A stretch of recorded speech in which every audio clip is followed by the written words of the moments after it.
مہمان کو کھانا کھلانے کی زبردست فضیلت یہ ہے کہ جو مہمان کو کھانا کھلاتا ہے میٹھا لقمہ اس کو 60 سال کی عبادت کا ثواب ملتا ہے۔ سبحان اللہ۔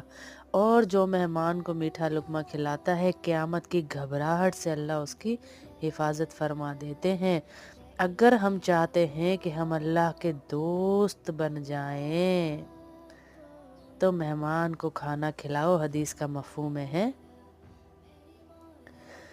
مہمان کو کھانا کھلانے سے جہنم سے 3500 سال کی فاصلہ اللہ ہمارے اور جہنم کے درمیان کر دیتا ہے۔ اگر خدا نخواستہ کسی وجہ سے جہنم کے ہم قریب ہو رہے ہیں، 10 فرشتے سال بھر ہمارے گھر رحمت بھیجتے رہتے ہیں۔